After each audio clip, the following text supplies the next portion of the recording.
and actually the credit bureau will be done in a way, and the governor was mentioning that, in which the quality will be considered one of the key aspects. For you to create trust, of course, on one side and the other, we are right in the middle between borrowers and lenders.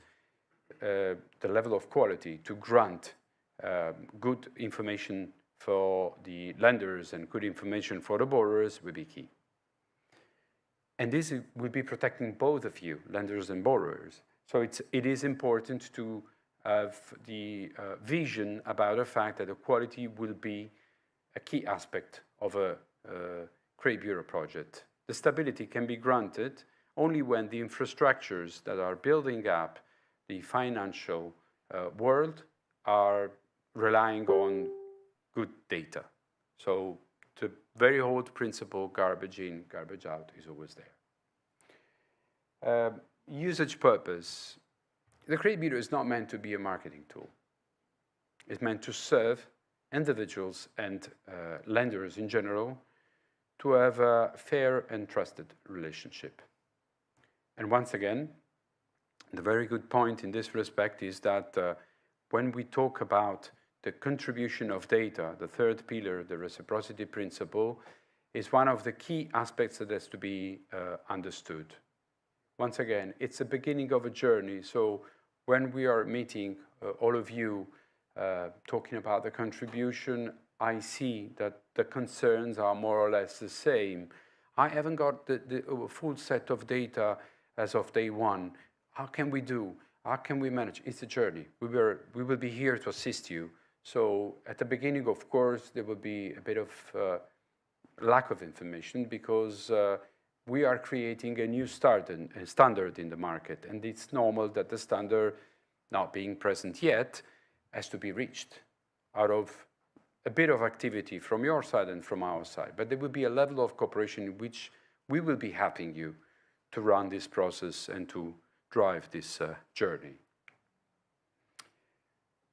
What about the security? Because actually one of the points that the governor was touching also, it's a very important point, is the possibility to manage, but that's for you as an asset manager, because your portfolio of clients is your asset, and for the individuals, because their data are considered to be their own asset. Ultimately, the owner of data is the individual or the SME who's coming to you and applying for credit and granting you data in order to be provided to the credit bureau. So in this respect, there is a need of protecting your patrimony as lenders and actually the patrimony of the individuals and SMEs which are providing data. In this respect, the security is an obsession for us. I guess that even without saying, we know that, data breach in the data industry are, I don't want to say a daily topic, but a daily concern indeed. And for us, it's an obsession. The credit bureaus in general are looking at security of data in a different way as opposed to others. We're not a social media. We're not a big brother. We are actually protecting both lenders and borrowers. And therefore, for us, the security is one of the key aspects we have to work on. And we're investing a lot of money. There is a good bunch of people on a global scale for CRIF working on this activity. And I can assure you that, the top level of security is granted as far as the credit bureau is concerned. When we go through the idea, before commenting, we were not commenting the details of the credit reports. This is just a sample. But going through the idea of looking at what a credit report is and what is the basic of the system that we're building up, because this is only the beginning of the journey. Once again, the credit report is today, for a mature credit bureau, considered to be nothing, because they don't even look at that. They consider the scoring system, they consider the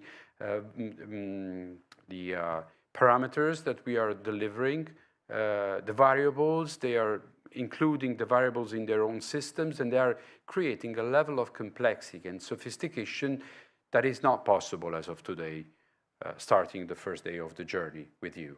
Therefore, we have to concern about the fact that this is only the beginning of a long journey. Our presence here will not be aimed at building up a database. We will be evolving together with you, and once again, towards the key words that the governor was mentioning, stability and growth.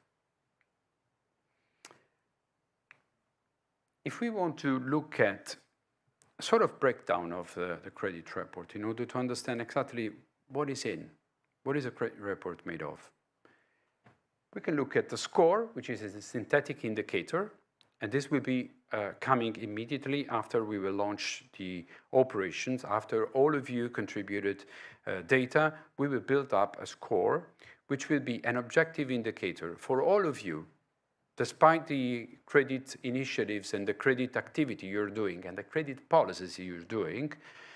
If I am good at the credit bureau level, it means that I'm at the systemic level considered to be a good payer. And the same sort of score will be valid for all of you, despite the internal evaluation. So we will give you an objective measurement of the creditworthiness of an individual, and that's a score. Then we can talk about evolution later on, but there are a lot of different kind of tools that we will introduce over time. The past due, negative information, basically registering the credit history of an individual makes you possible also to understand how to manage your credit appetite.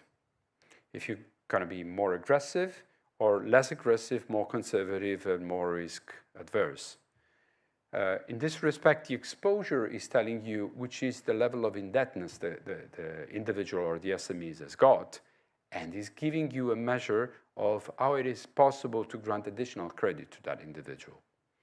Of course, you're based on declaration, judgmental approach. So vast majority of you now ask the individual to produce salary documents and something like that. You will never find this information in the credit bureau because those are considered to be not official.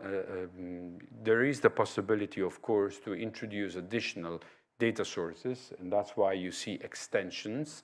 The credit bureau is not a closed system. It's also allowing the possibility to access additional public databases, which will make an additional sort of additional value for you in order to complement the information coming from the CIPs together with additional public official sources.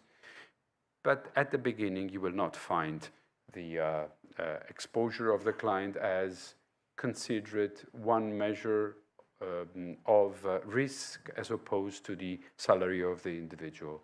That's simply something like an indicator, which is giving you the possibility to understand which is the overall exposure of the individual. Potential. If the exposure it's a fact, the potential is something that you can judge by having the possibility to understand if a good payer closes a credit and then is ready to get additional credits. Therefore, for you, it's the right moment to get new business. And this is, I guess, very important. The credit bureau is not only meant to provide conservative information, to reject people, but to financially include them. So it has to be seen as a system which is collecting any source of information, which is giving you the possibility to understand how you can be trusting the individual which is coming to you. Even if you don't know him, starting from day one, from that moment on, you will be able to understand which will be the performance of that individual and understand also which is the ideal profile for you, which are the rules that you have to follow from a credit management point of view. Liquidity. Some of you probably heard about open banking.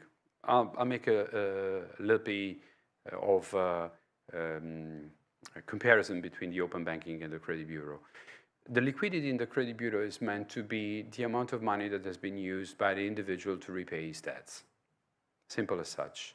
The open banking is giving you the possibility to have, and this is something that from the regulatory point of view is not yet introduced in the market, embedded finance, it's a topic on a global scale, probably will be the next step of the evolution, but we will see that. But anyway, open banking is giving you the possibility to get transactions from the bank accounts of individuals to understand which is the expenditure behavior of an individual. So you can derive also how much of his monthly expenditure can be dedicated to credit. Behavioral information, if I'm good or not. So that is something that is not static, it's dynamic. Something can change in the life of an individual. It can be creditworthy in a period, and it can deteriorate his situation and maybe not being able to repay his debts in another period. Stupid example, losing the job, it's a fact, or getting sick for whatever reason, facing medical expenditure, which will be limiting the possibility for the individual to repay the debts. So all this information will be tracked in order to give you the profile of the individual and statistically project on the next 12 months the possibility to maintain his reputation. Linked are performing to subjects and companies. So borrower and co-borrower, for example, or individuals which are playing a little bit with the hat. If they have got an SME, maybe their individual credit history is not that good, so they go to the bank as an SME. But we are able to detect that through links between subjects. So the system is very sophisticated and will be identifying possible links between data used by different subjects included in the database. And finally, the extension I was talking about, public sources and official additional information that can be added to the credit bureau to complement the data that you guys will be providing to the credit bureau will be completing the picture. So where we are and where we are going. As a matter of fact, this is an example of what could be the idea of the development. This arrow is giving a little bit of roadmap that we got as a credit bureau. We're going to launch officially, potentially everything early 2026. We're running already the process of collecting information. That information, that sort of stage where we are now, it's considered to be key, because soon after we have to do the data consolidation. And to switch on the engine of the credit bureau, we need to be sure the data registered in the credit bureau are good quality, consistent, and complete.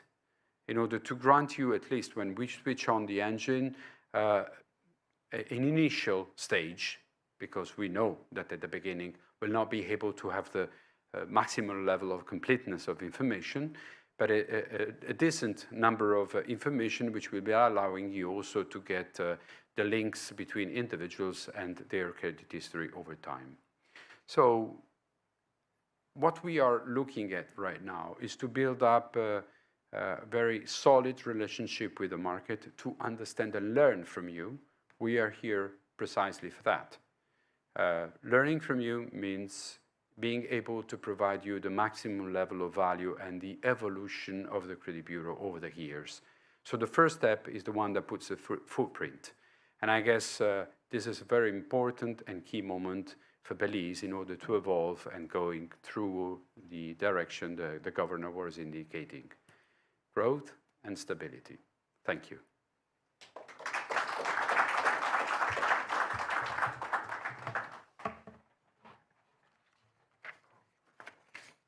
Okay, so for the moment that we've all been waiting for, we're opening up the media, open up the floor for questions from the media. Please keep your questions to the credit bureau only. The microphone is right there to my left.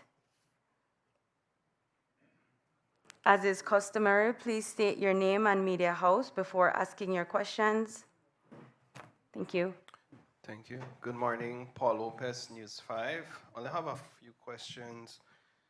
Governor, you spoke about discriminatory lending practices that has been observed that this system would help to do away with.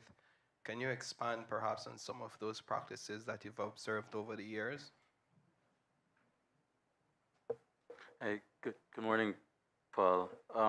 So What the credit bureau seeks to do, and you've heard it in both presentations, is to provide information, information that will then allow primarily those who issue credit to be more informed about the profile of that individual or that micro, small, medium enterprise who's applying for some sort of credit.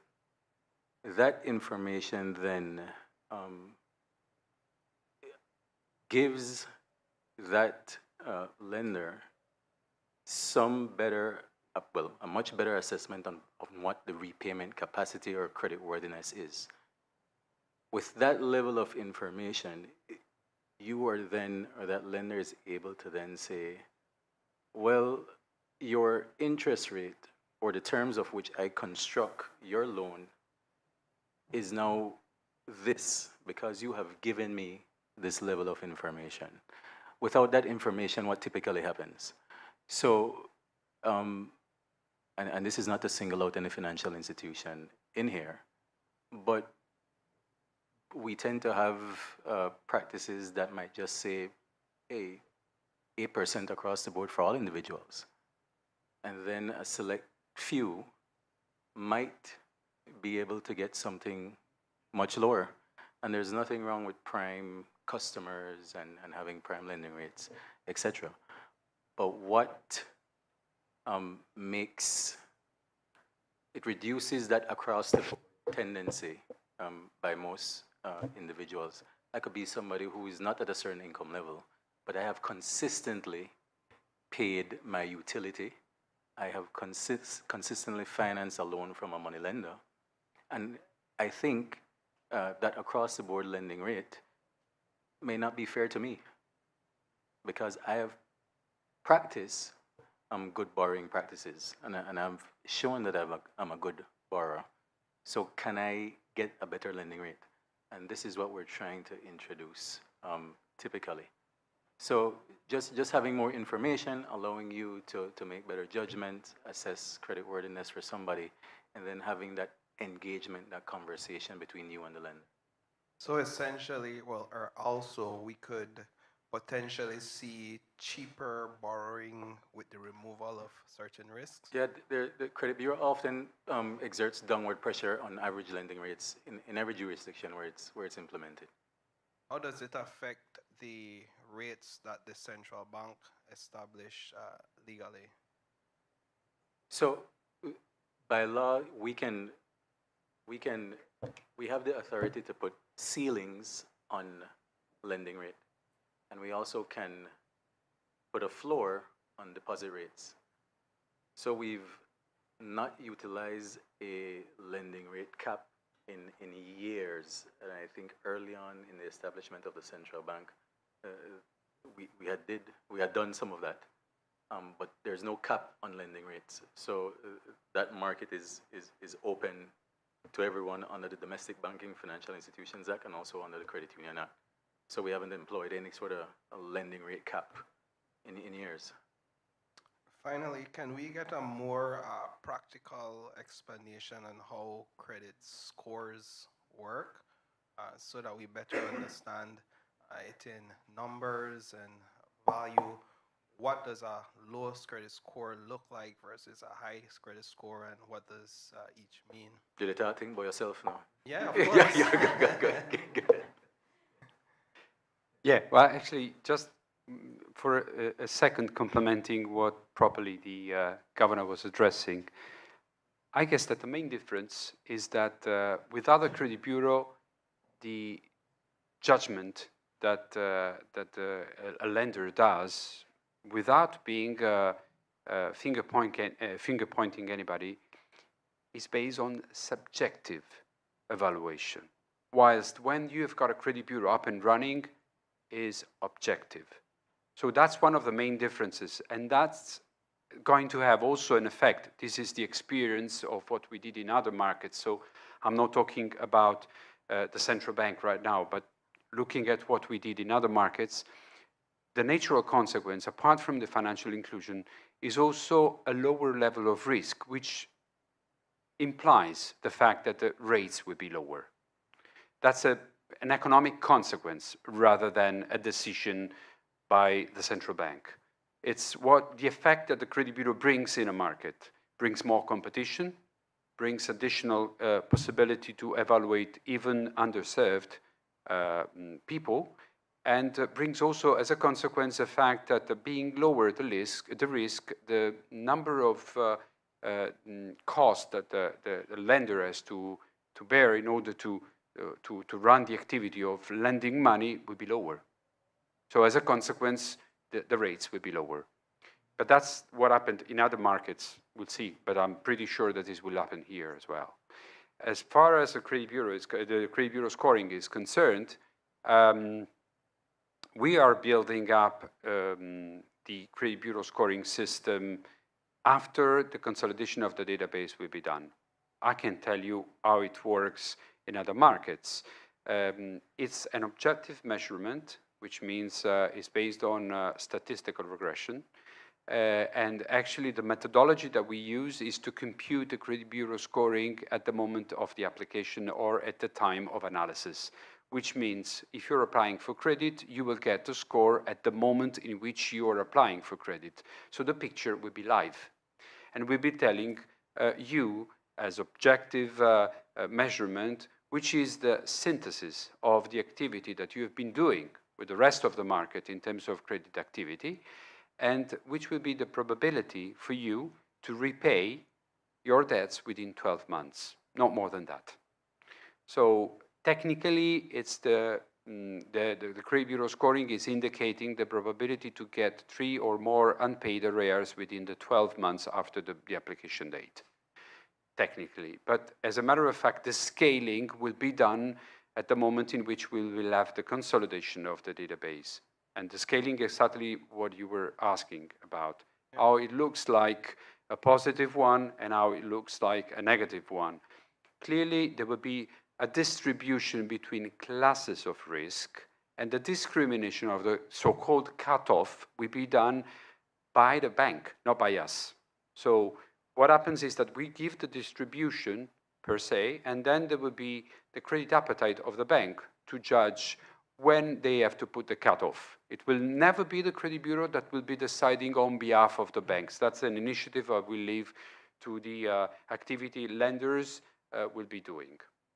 What components are in a system like this that could ease the minds of borrowers who perhaps may look at it as some sort of punishment or being called out for being unable to meet certain,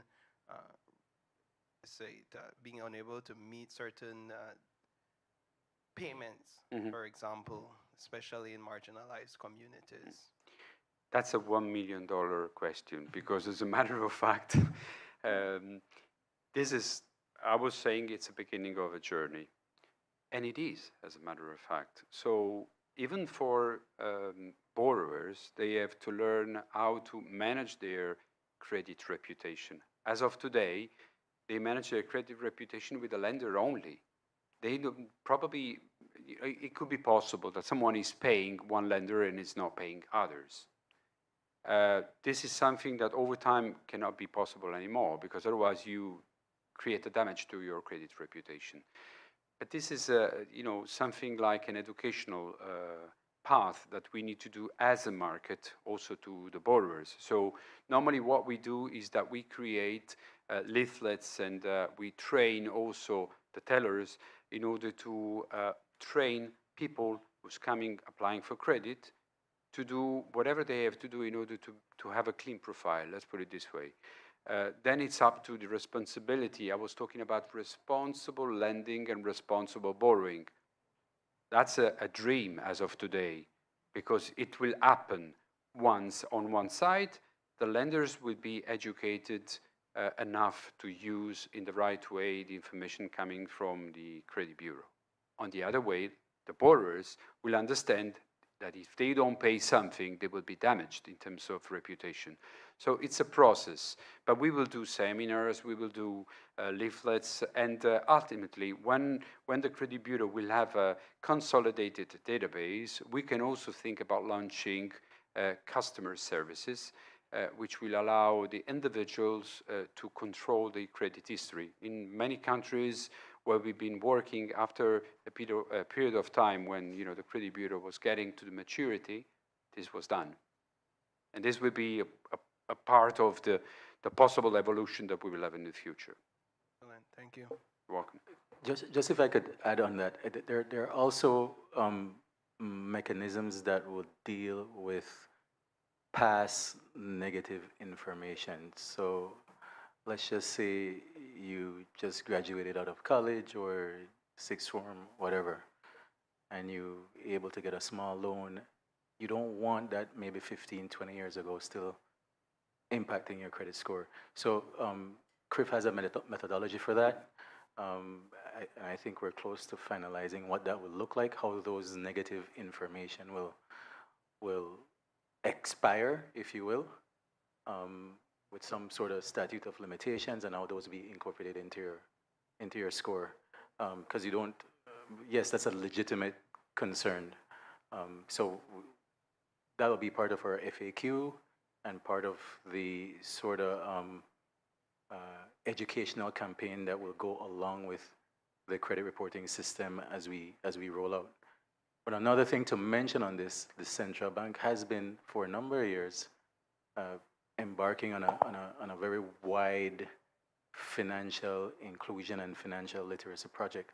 All of these things are tying together so we can bring more people into the official system, because there's the responsibility on both sides, responsible lending, responsible borrowing, and the only way you can be responsible is that if you get information and you have the knowledge to participate in the financial system. That's it. Let me just ask one follow-up question since you said something. Could this in any way affect potentially the bottom line of lenders by preventing borrowers from accessing finances? And I know you said it's sort of left to the discretion of the lender in a sense. So could it affect lenders and their bottom line in any way? There were reoccurring themes in presentations which revolve around financial inclusion. We're bringing people more into the financial system to participate. So 4 commercial banks, 8 credit unions, a number of microfinance institutions. You're empowering both sides of that process, the borrower and the lender. So if a borrower says, Bank A, why am I at 9%? I simply can't afford that. What prevents that borrower to now have this credit report, this score to say, I'm sorry, I got to go shop around now. I have something which I can base my application for that now will sort of create that competition in the banking system that we so desperately need. So the answer is no.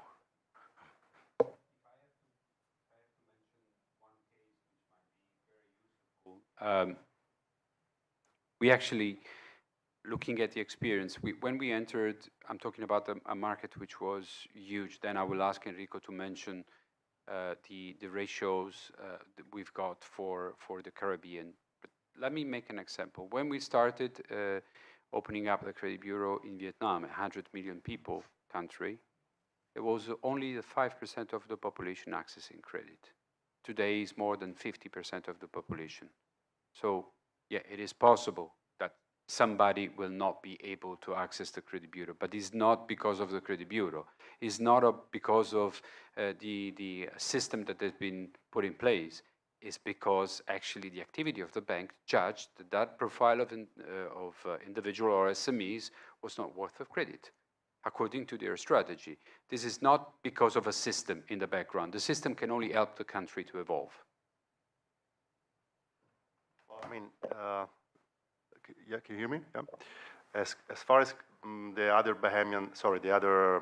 Caribbean markets are concerned, I can confirm that at least when it comes to Bahamas, since the Credit Bureau was established, we managed, or we observed a growth in terms of financial inclusion, I would say a double digit every year. So, I mean, especially what we were mentioning before, I think like together the fact that we will basically switch from a judgmental approach to an objective, I mean, information-based approach. The fact also that, and this is actually an important point I would like to stress, the Credit Bureau, the fact that the Credit Bureau, following all the best international, I mean, the best practice at international level, include also not only negative data, which normally gives, let me say, as a result, financial exclusion, but also the positive data. So all what David was showing before in terms of all the different, let me say, elements of the credit report, all those benefits and, let me say, things that can be used by the lenders are possible because we have positive data. And as David was mentioning before, if we observe the level of, okay, let's say the bad payers, let's call it like this, in the Credit Bureau, on average, they represent less than 5%, less than 5%. And usually, when we were discussing also before about how this would affect the interest rate that will be applied, which again, obviously, it's not like a central bank decision, it's rather like a commercial, decision of applying different and more convenient interest rate once you have availability of this information. So this will lead to a situation where by reducing the risk, by reducing the level of NPL that banks will have after some time with the Credit Bureau, the impact, the negative impact of that 5% will reduce and will give the possibility to lenders to actually, if possible, apply better interest rates. So when we normally enter a new market and we establish a Credit Bureau, there are a lot of concerns. Will this actually create financial exclusion instead of financial inclusion? Because that's the main, the gut feeling sometimes of the people. There will be like a blacklist. It's not a blacklist. This is the point. It's not a blacklist. And on the medium term, this will be, I mean, the benefit will be clear. Yeah, so it's just a matter of time, and this will be probably clearer once the machine will be, let me say, rolling. Yeah.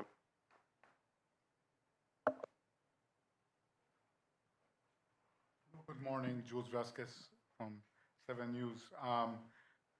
First of all, I'm not clear on who pays.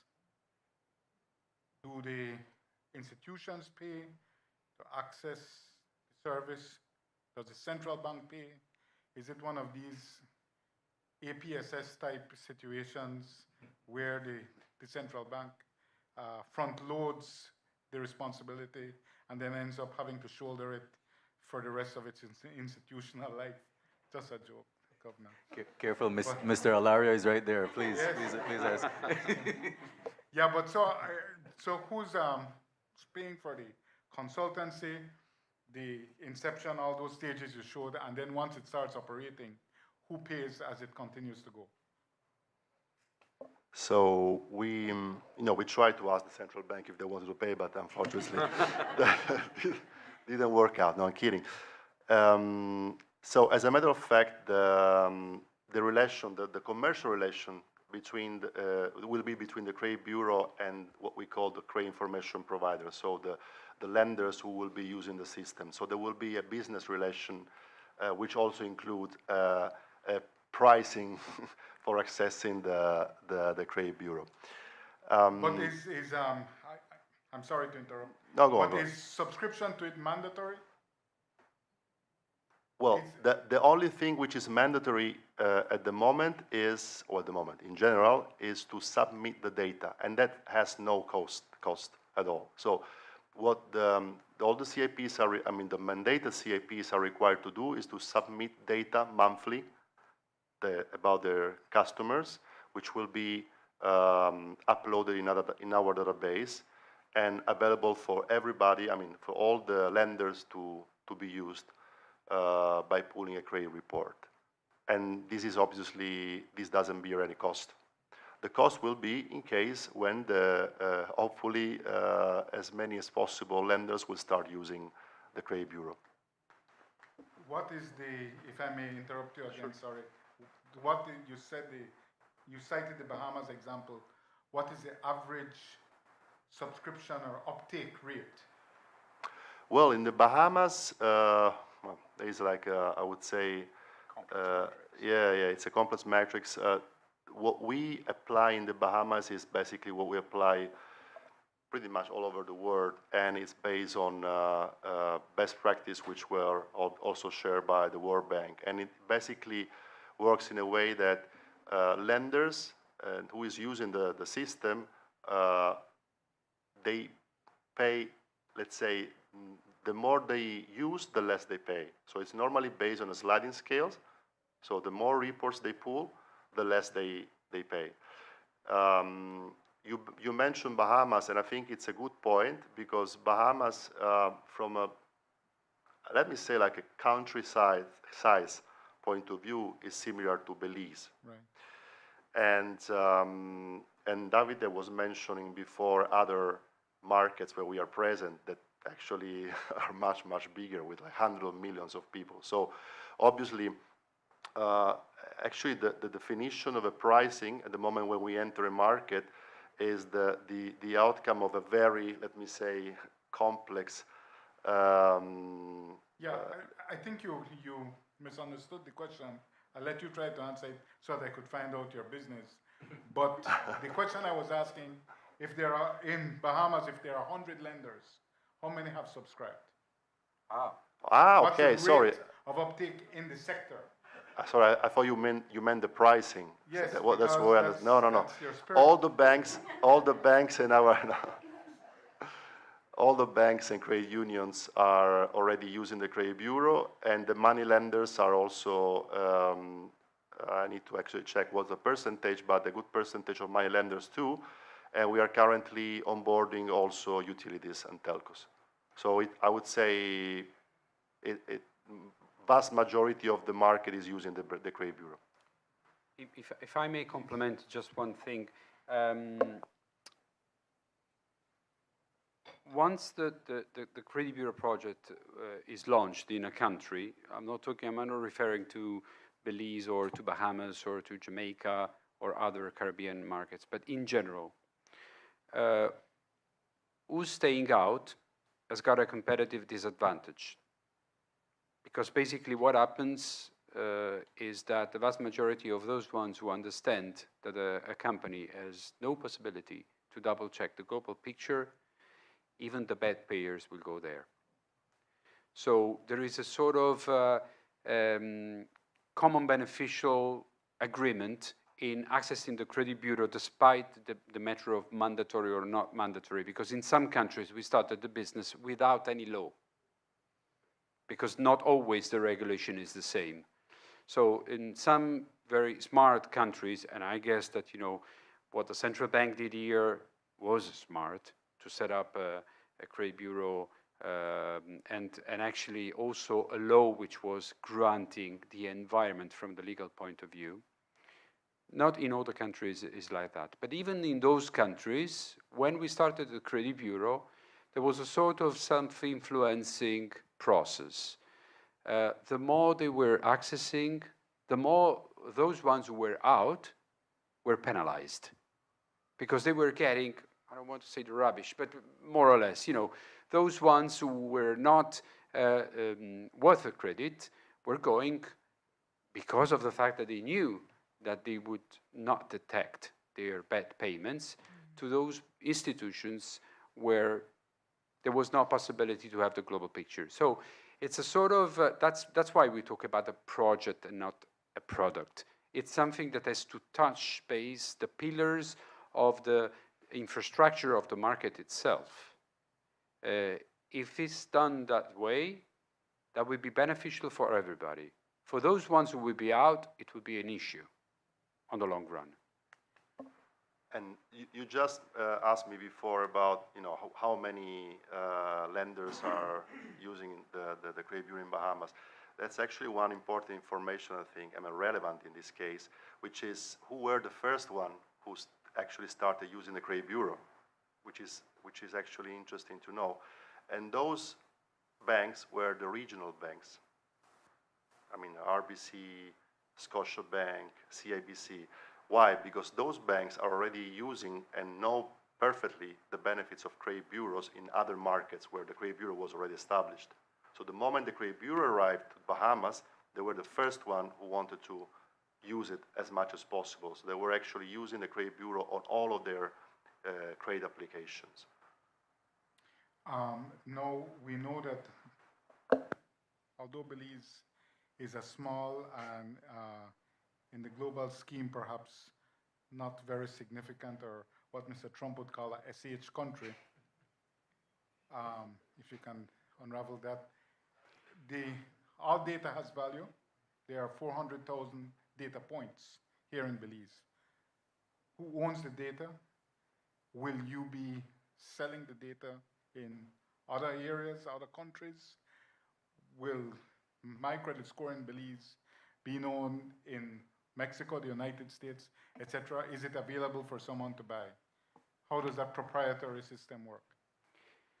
I was mentioning before, I don't know if you heard that, but I was mentioning that the credit bureau, at least the concept that Chris has got about the credit bureau, is that it's not a marketing tool at all for us and for the banks and for the lenders in general. So two things will never be possible: to export data without the permission of the individual, and if there is a permission on the individual, is only for one reason, because there is a cross-data exchange agreement with another credit bureau in the region, which means that there will be a solution that connects two credit bureaus in the same region for one reason, because vast majority of the individuals living in one country are actually applying for credit also in another country, and there is a protocol for that.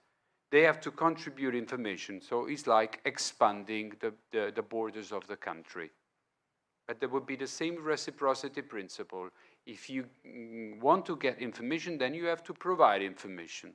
So it's done under a given regulation, not at all for marketing reasons. Inside the market, instead, none of the banks could access the credit bureau in order to steal clients from someone else. The purpose is only permissible purpose. I'm applying for credit, I would like to check the credit bureau. That's just to comfort the idea that data will be sold somewhere else. It's not possible. Okay. I mean, sorry, obviously, if you are a Belizean citizen and you are, going somewhere else in another market, you need to actually apply for a loan. That market, you can still, as the governor mentioned, download your credit report, so and just show it to the lender as a reference. Yeah. Right. Okay, and then if you could explain if there is a dispute resolution mechanism. We know that in many countries, poor people feel that they are often minoritized or put in a black box by inaccurate information or conclusions in the credit scores. And oftentimes these persons are the ones who have the least access to attorneys or someone who can advance their interests in any tribunal or any mediation. Explain to me, how would a person who feels they have been hard done by a credit score, how would they seek to vindicate or seek redress against this? Well, in this case, as a common practice, there is a specific dispute process. So the first thing the person should do is to contact CRIF, and CRIF will start actually a dispute process. So for example, if that person was going to bank A and the bank A was rejecting the credit application because in the credit report there was let me say, incorrect information, for example, about the person not repaying the loan with bank B, then our duty will be to contact the bank B and make sure that that mistake is fixed. So that would basically, let's say, be updated immediately in our database. So from that moment, the credit report will be updated, and the same person will be able to, apply for the loan. Right, but you know, it's always never that simple, right? There are so many layers. Something came from my father. He had the utility. Then I got the house, and it was in his. It's always layers of dispute, and in order to cut through these layers, it's complicated. I deal with it a lot. Okay. So, So people have issues with utilities, with tax services. They come to me, and it's a lot of issues they have because of they often have legacy land titles or legacy utility bills, and it's not that easy to solve. How do you, and I know it's a bit too detailed, but how do you help these people without keeping them in that black box? Because they may not have access to be able to write a complaint or to have an attorney. Well, actually, if we know there is an issue, we can solve it out. There is an entity from now on in Belize which is actually acting, as I said before, to protect both the sides, borrowers and lenders. And borrowers, of course, can come to us to claim there is an unfair reporting coming from a telco, a credit union, a utility, whatever it is. And we will be, through the dispute management system, solving out it on behalf of. There is a difference. If you go as an individual, it's yourself against the institution. If there is an entity which is actually collecting data from all the system and it's supervised by the central bank, going to the telco saying, look, you signed a contract. There is in the contract the fact that you have to provide correct data, otherwise you will be penalized. There is a clear kind of set of rules. In a way, it's sad to be said, but we are running like the orchestrator of the system. So sometimes we'll be the policeman, and sometimes we'll be helping the institutions or the borrowers. So the difference is you against an institution is going to be tough. An entity which is doing this business in a professional way against an institution is going to be different because we cooperate with them. So there is not only a commercial relationship, there is also a relationship which is under the supervision of the central bank. So fines and something like that could happen if they don't do their job. Good. Yeah, that's satisfactory. Just to add, so the Credit Reporting Act has clear statutes establishing these procedures or what will be allowed. So take a look at it. I think it's 40 to 43 roughly, and then we'll be issuing regulations as well to sort of make this a little bit tighter and more robust. This dispute resolution mechanism. Okay, and then I know I've used up a lot of time, Mr. Governor. Real quick, if I could ask, so how much is the quantum that the central bank has paid and will have to continue to pay to keep the system going? Number one, and number two, explain it to us like a baby, so that the public can understand from the macro level how this seeks to aggregate all this information to make credit more accessible for people. I'm next to the money person here, so he hung his head out. He already resigned. Yeah, I'll leave that part for him. But I think my entire remarks were about sort of built around financial stability, financial inclusion, and growth. What we're trying to unclog is how frictions in information affect credit risk and credit risk assessment in the financial system architecture. So the more information, the more equipped a lender is to assess how well Mr. Jules Vasquez can pay his loan off. And if that is available to them, then you or the system ultimately has less vulnerability within it. So there's lower non-performing loans, meaning that Mr. Vasquez's loan is unlikely to go bad.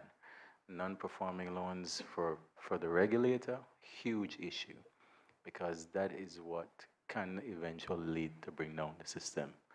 So we're looking at financial stability. With this more information, it reduces it changes how we assess risk to ultimately lower what heightened risk level may ultimately exist. Also, it's empowering the borrower now to go towards enter into the financial system and to be an active participant in that. And that's all we're trying to do. The more people get to participate in the financial system, there's a strong correlation with economic growth and financial system participation, and that's what we intend to or hope to achieve with an effective project of the credit reporting system. I hope that sort of helps. Okay, and it does help. Just let me attempt. Obviously, I'm not going to give any numbers, but I want to say conceptually, all of these systems cost money, no doubt, right? And if you look back to our reform of our payment system with apps, we were trying to get the private sector to drive this, and obviously that did not happen. And there's a central bank, and so the central bank drove that, and now we can see that there is a model there that can generate revenues. It's the same concept we're using here. We recognize the benefits of a credit reporting system. We've looked at the study. Everywhere there's introduction, there's huge benefits for the entire economy. And the central bank is in a position to drive that, and so we are driving, and then we hope that as the market develops and the model is there, then we see how we can move it away. But that's the general concept. In other words, the benefits outweigh whatever financial costs that the central bank had laid out. Yeah. Is that the standard model? We know that maybe these gentlemen don't understand the counter-intuitive nature of the marketplace and the dynamics in Belize. It's an upside-down world.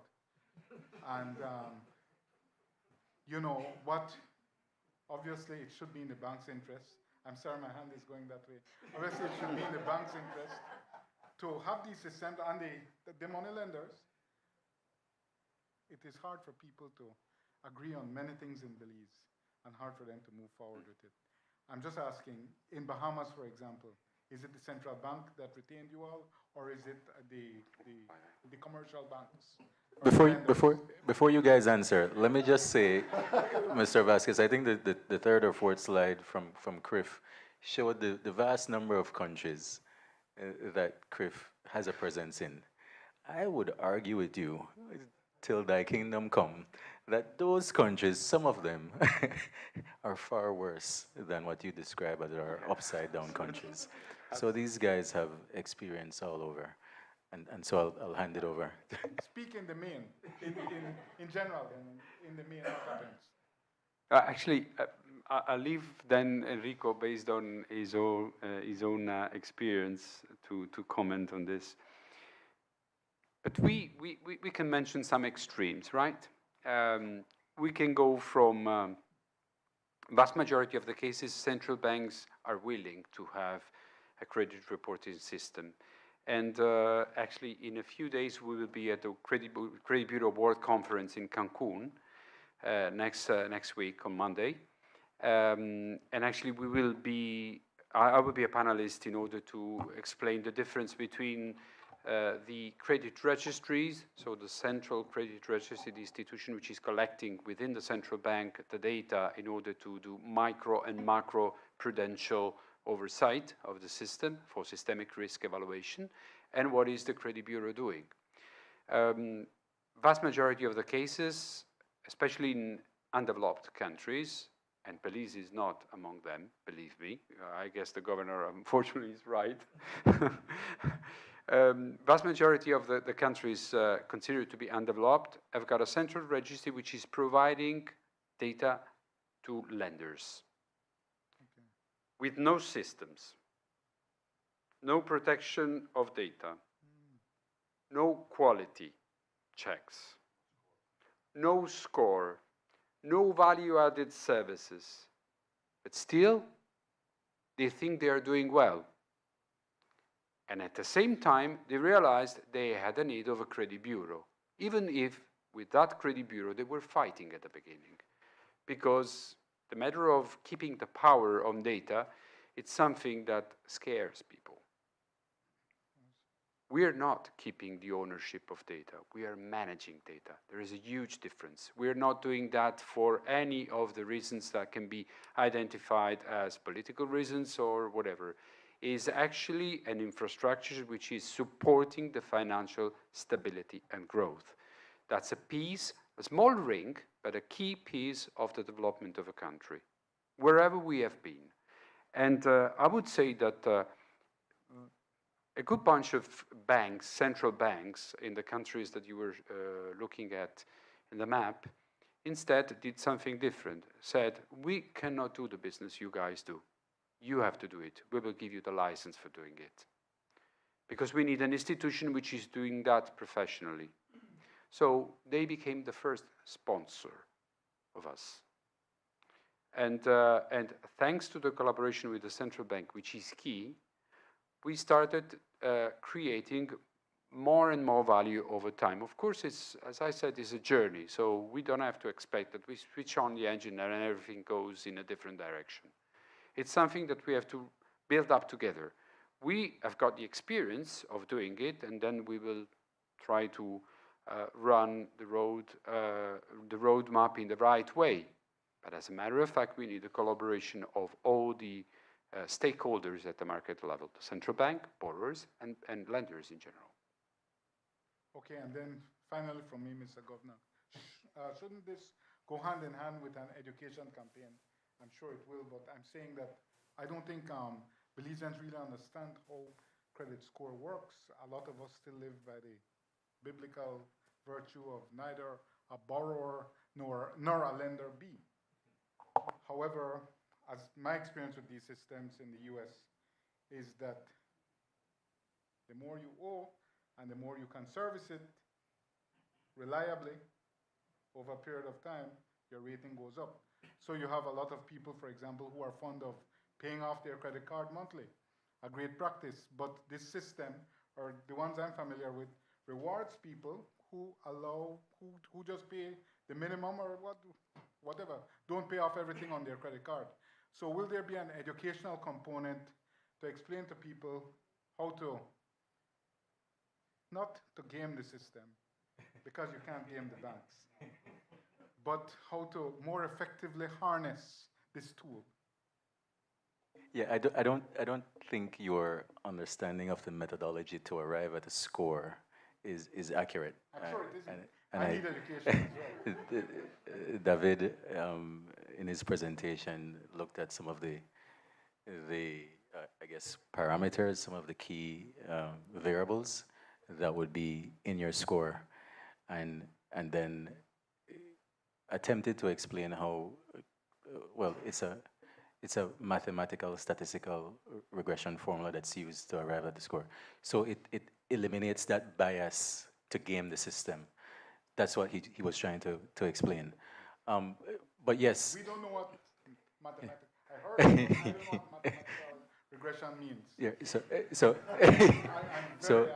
So part of the educational campaign is definitely then an elaboration of what the variables are in considering, or what would be part of your report. And there was a screen of all the things that would have been considered. And so that helps to inform the general public of what would be considered or delivered when there is a application for a loan, wherever. And again, I have to say, one of the cries that we've heard quite frequently from commercial banks and credit unions, and also now money lenders, is is central bank being a little bit more aggressive on its financial literacy campaign, and we will do that to not complement, because we're already on this project, but to have something that we will always be doing financial literacy, but it has to be that we get after that 30% that is unbanked, and we have a more dynamic financial system through financial literacy. And I'm not sure if David and the others want to add on how the methodology goes. Yeah, just to complement what the governor said, we, as a matter of fact, in all the markets where we operate a credit bureau, we also do like public outreach. We organize seminars, talk show. We try to be on all the possible, let me say, right spots to actually do public awareness. I remember when we started in Bahamas, we didn't have somebody there locally yet. So me and Davide were actually doing like talk show at 2 in the morning.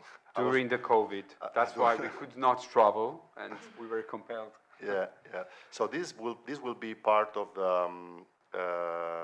our activity also here in Belize. Hopefully not 2 in the morning, but because we will also our local team doing this together with us. But one thing which appeared to be true in the Bahamas, and that it works the same in all the markets where we've been so far, is that we can do all the, let's say, workshops, seminars, talk show, but imagine the Belizean, the taxi driver, listening to the radio and listening to, the CRIF, the new credit bureau project here.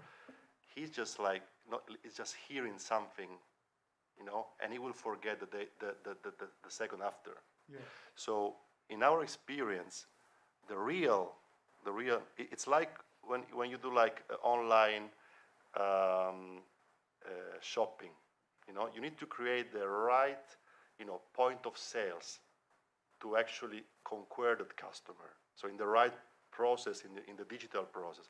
So the same is for real public awareness. The moment when the person will have the highest level of attention will be the moment when his own interest and ability to access to credit will be impacted, which is the moment he's asking for credit. So the kind of activity that we will do will be both as a public outreach, so seminars, but also we will try to do as much as possible joint action with the banks, with the lenders, in order to be able to actually deliver the right message to the consumer at the moment of the credit application, because that's the moment when the person has the highest attention. So what is a credit bureau? Why? What is in the credit report? What are the main, let's say, factors that impact on the credit score? And obviously, we don't want, the banks tellers to be credit bureau, black belt. We are not asking for that.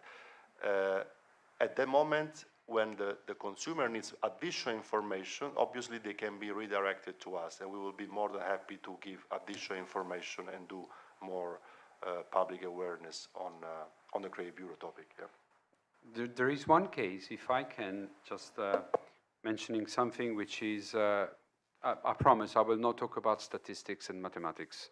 I'm just giving an example. But during the 2009 crisis in Europe, there was one country, actually CRIF doesn't build up credit bureau scoring only for our credit bureaus. We also do for third-party credit bureaus, because they've been asked, we have been asked to produce the credit bureau scoring according to the experience that we matured over the years. And there are more or less an extra 10, 15 credit bureaus which are using our credit bureau scoring system. But in Greece, the credit bureau there, which was already managed by someone else, Tiresias, used our credit bureau scoring. They actually launched that in 2008, and 2009, the crisis came. Which was the consequence? This is to give you the value of the credit bureau scoring in terms of example. The consequence was that over time, the dynamic of the risk of their portfolio changed so quickly that at a given point in time, they abandoned completely the internal scoring system and they started using, for a matter of stability, only the credit bureau scoring. And that saved the system.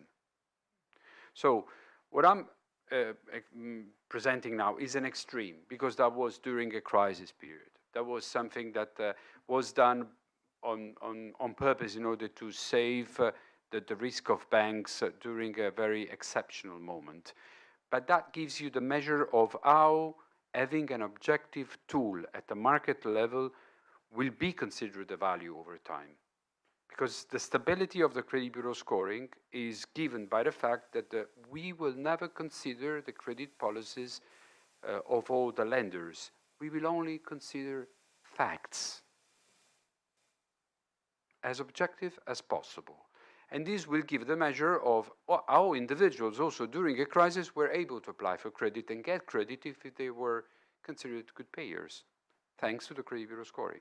So without talking about the details of it, that gives you the idea of how important could be such a project. Even in a project of a credit bureau, such a project is an important component in order to give an objective statistical measurement to the risk at the market level. I'll hear the mother one. Good morning, Giovanni O'Brien from XTV and Creme Radio. We know in Belize we have this culture of whenever we're applying for something, we are the ones to provide the copies of this and that and the other. Is there anything in place that would prevent the lenders from expecting the applicants to provide their credit report instead of them subscribing to the service?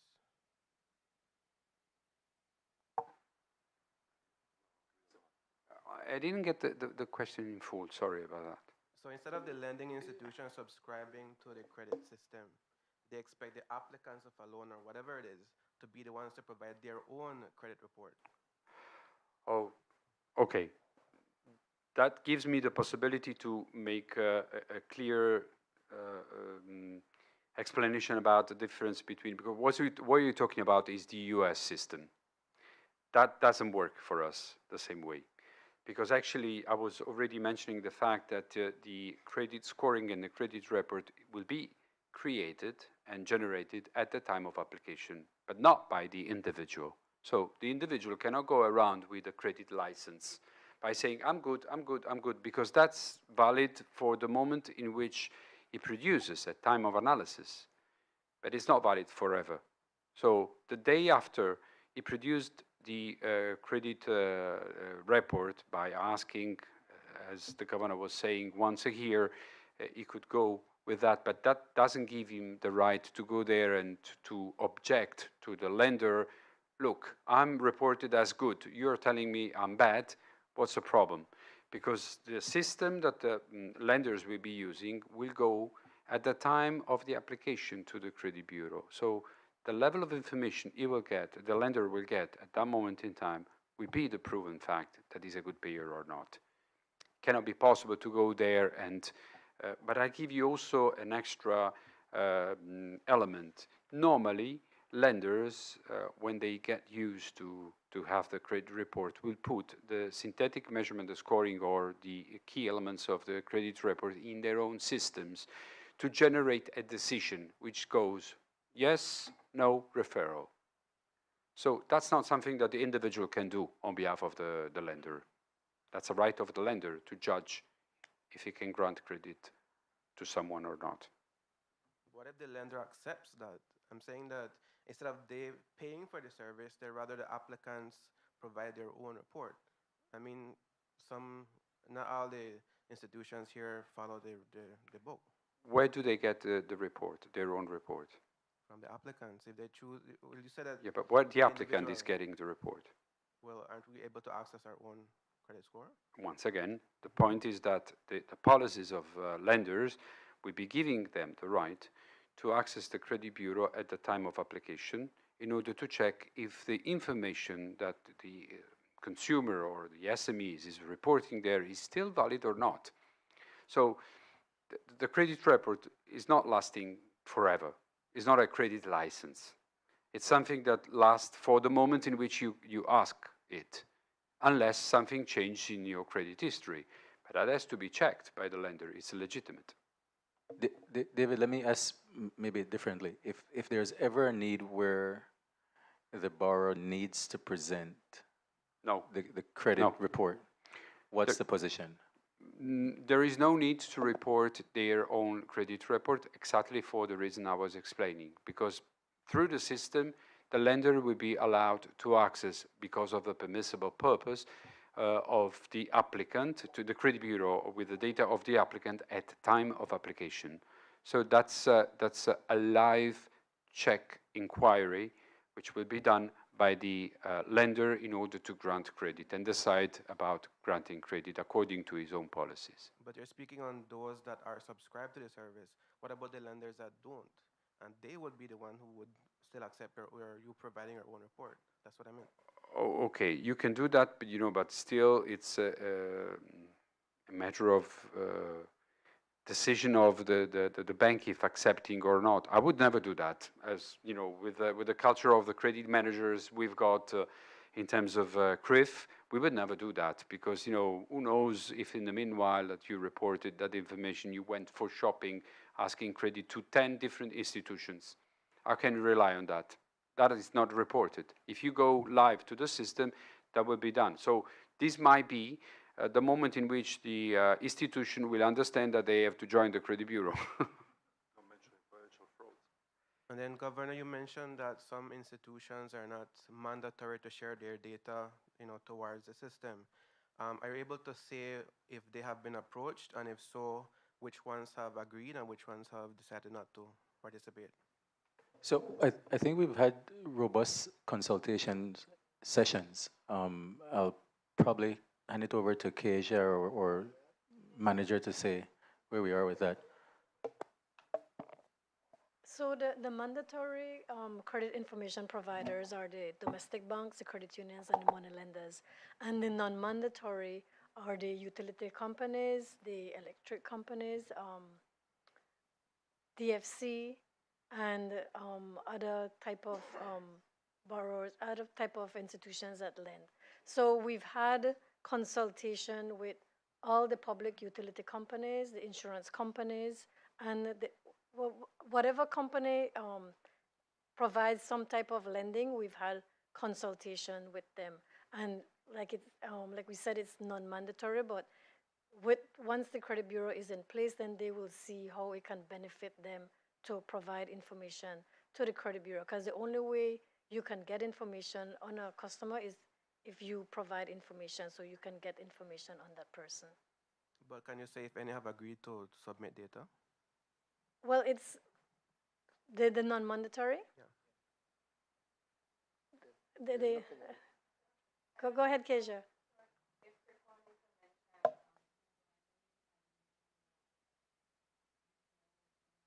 Non-mandatory entities who wanted, or they were excited and willing to submit information. So they were just asking if there are any other utility companies, telcos, but I know that you shared that BTL for sure was one who was willing to share data.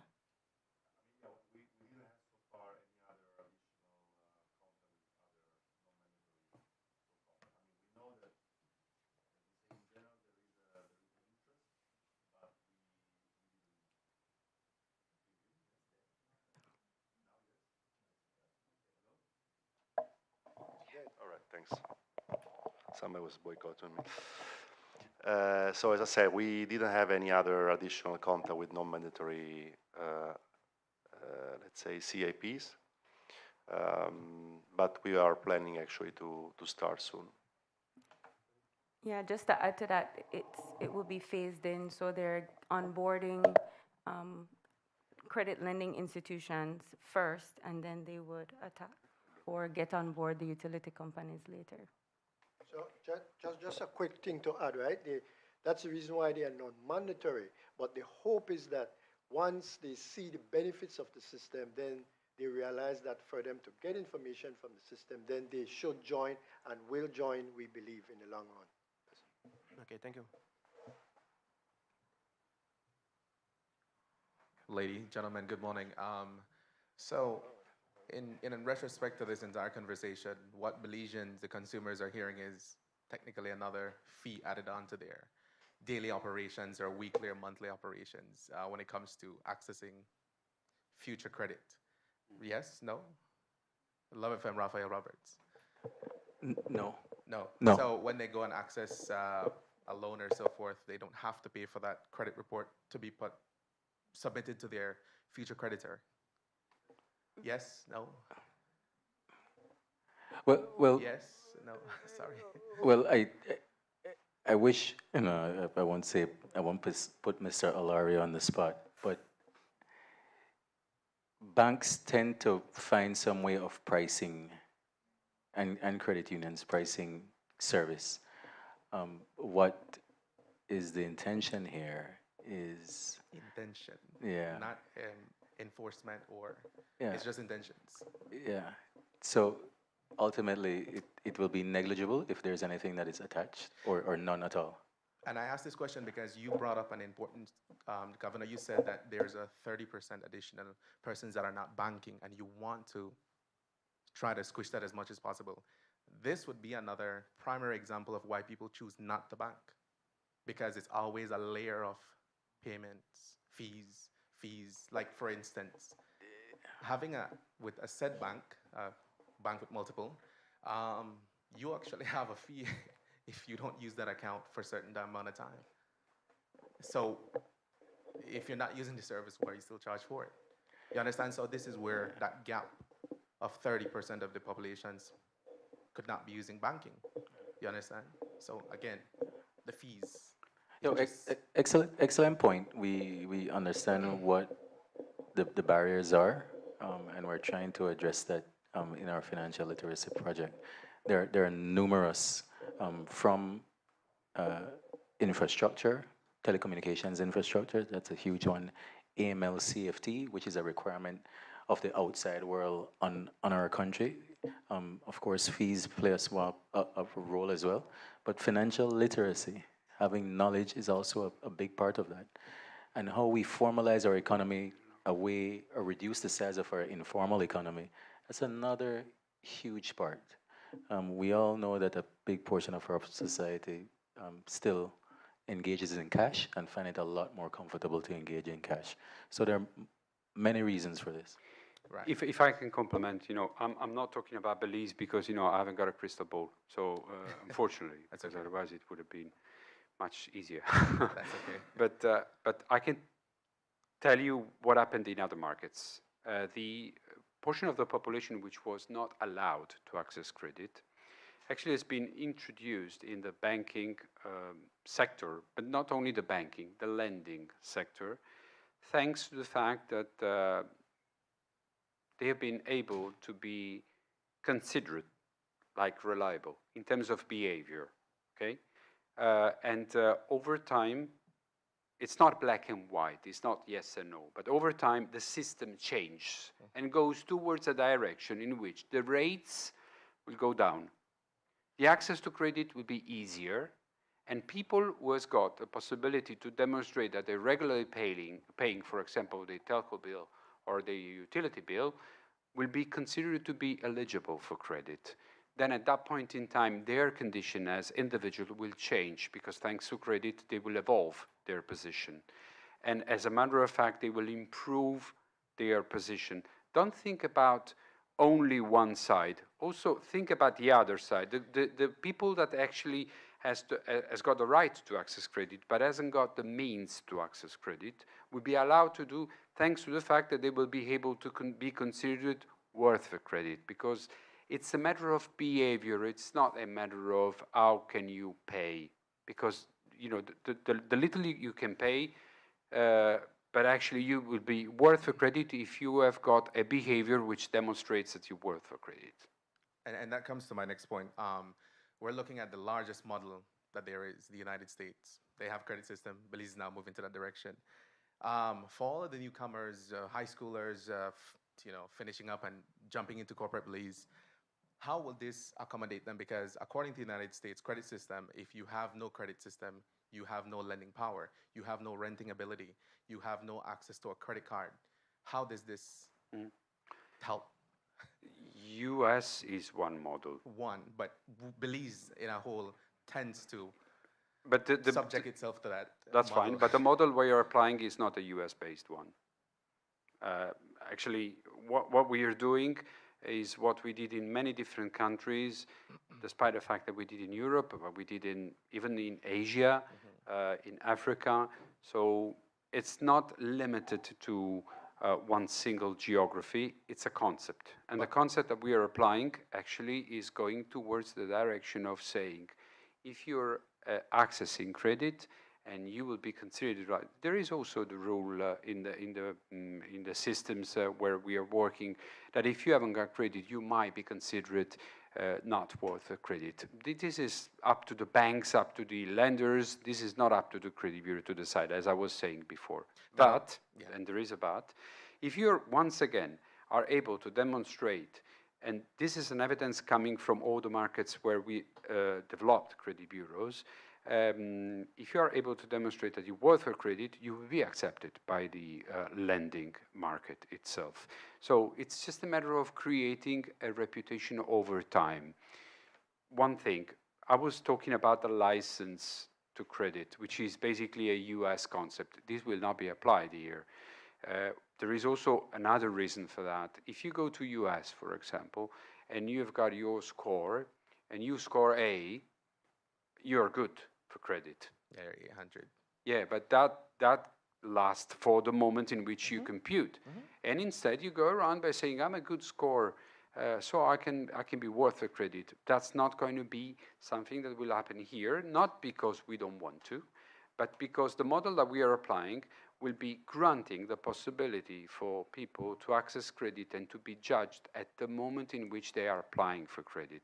So that's the freshest level of information reported. And the fact that utilities, telcos are going to join, they will, because they did in all the markets where we've been developing credit bureaus, and they've got a legitimate interest. Even their model, business model is changing over time. If you think about broadcasting, for example, services, or devices that they are selling, telcos are selling to individuals or companies, they are paid on an installment basis. So they are very similar to normal credit.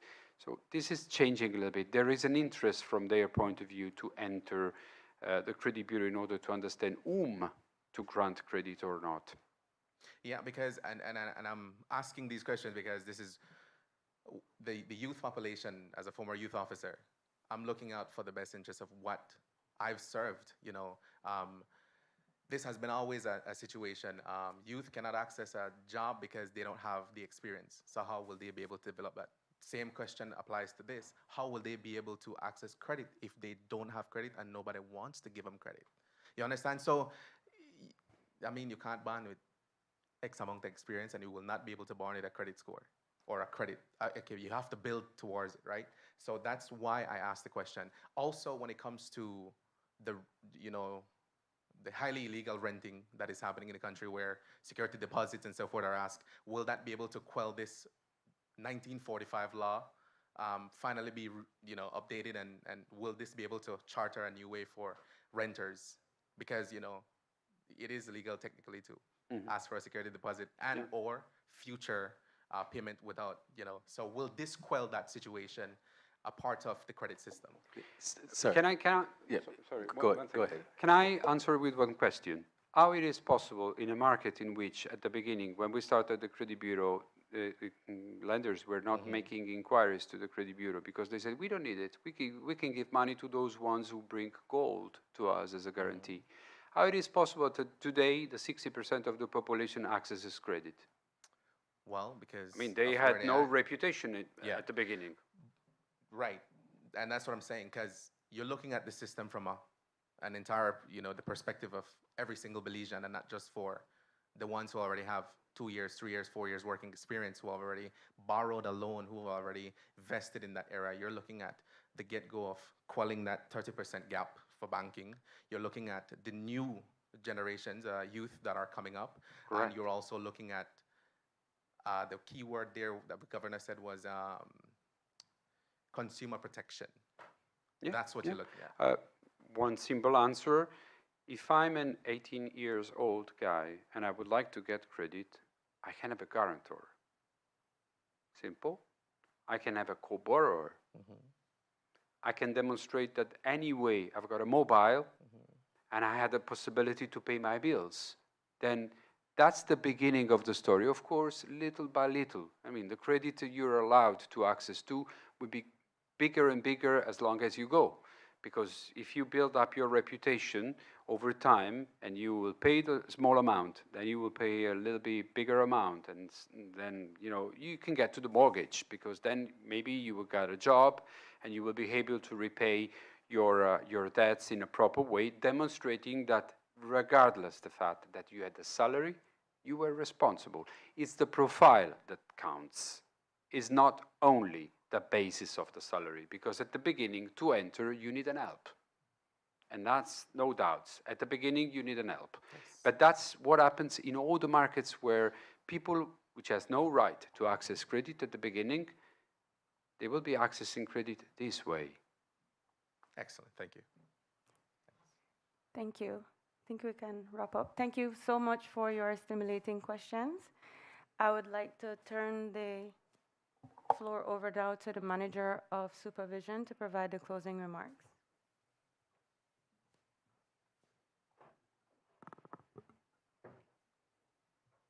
Thank you all for joining us today, both in person and virtually, and for your attention and active engagement throughout this important session.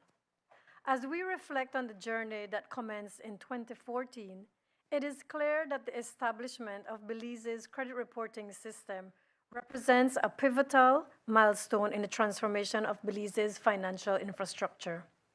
The recent licensing of CRIF Information Services Belize Limited as Belize's first credit bureau signifies the transition from vision to implementation, marking the start of a new era for credit reporting in Belize.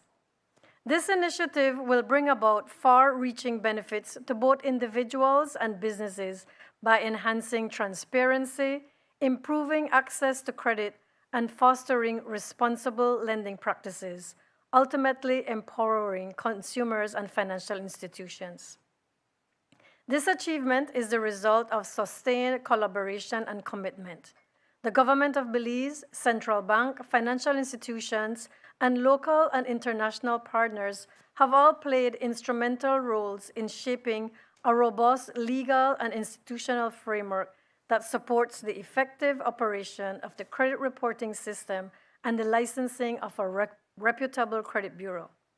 Looking ahead, our collective focus will turn toward the effective operationalization of the credit bureau.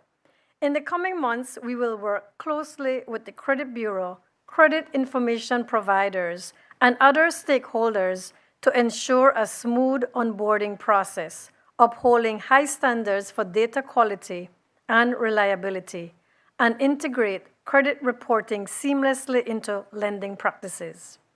These efforts will be supported by continued engagement, capacity building, and clear regulatory oversight to ensure the system delivers on its intended objectives. This milestone underscores the central bank's enduring commitment to its mission to promote the stability of monetary and financial systems for the well-being of Belize. It also reflects our shared vision of a modernized financial system that empowers individuals, strengthens institutions, supports inclusion, and contributes to the long-term prosperity of Belize. To all our partners, thank you for your dedication and contributions.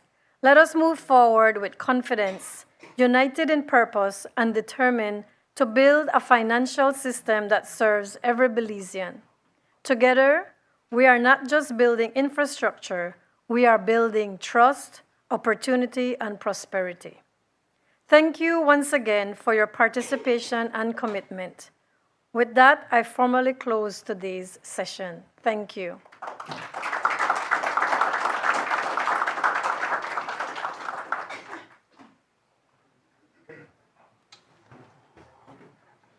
As is customary, everyone, we have refreshments at the back. And just note that the presentation will be provided to you as well.